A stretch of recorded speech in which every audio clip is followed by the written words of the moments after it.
بسم اللہ الرحمن الرحیم۔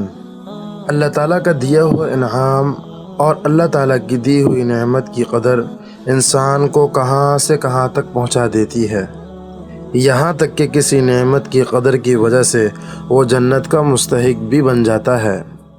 اس امت میں اللہ تعالیٰ نے انسانوں کی بخشش کے لیے جو انعام دیا ہے وہ رمضان المبارک کا مہینہ ہے۔ یہ ایسا مبارک مہینہ ہے جو اس کی قدر اور احترام کرتا ہے، اللہ تعالیٰ اس کے لیے بھی جنت کا فیصلہ فرما دیتے ہیں۔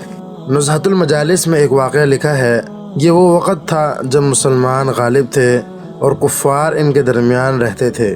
ایک مرتبہ ایک مجوسی کے بیٹے نے رمضان المبارک کے دنوں میں کھانا کھایا۔ جب اس نے کھلے عام کھانا کھایا تو اس مجوسی کو بہت غصہ آیا۔ اس نے اپنے بیٹے کو ڈانٹ ڈپٹ کی کہ تمہیں شرم نہیں آتی، یہ مسلمانوں کا مقدس مہینہ ہے، وہ دن میں روزہ رکھتے ہیں اور تم دن میں اس طرح کھلے عام کھا رہے ہو۔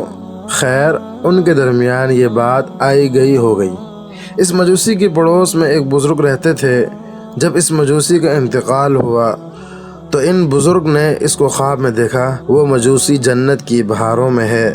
وہ بڑے حیران ہوئے، اس سے پوچھنے لگے کہ آپ تو مجوسی تھے اور میں آپ کو جنت میں دیکھ رہا ہوں۔ وہ جواب میں کہنے لگے، ایک مرتبہ میرے بیٹے نے رمضان المبارک میں کھلے عام کھانا کھایا تھا اور میں نے رمضان المبارک کے ادب کی وجہ سے اس کو ڈانٹا تھا۔ اللہ تعالیٰ کو میرا یہ عمل اتنا پسند آیا کہ موت کے وقت مجھے کلمہ پڑھنے کی توفیق نصیب فرما دی۔ اس طرح مجھے اسلام پر موت آئی اور اب میں جنت میں مزے لے رہا ہوں۔ آپ اس بات کا اندازہ لگا سکتے ہیں کہ صرف ادب کا یہ حال ہے کہ ایک کافر مجوسی کو ایمان کی توفیق نصیب ہوتی ہے تو کس کی وجہ سے ہوتی ہے؟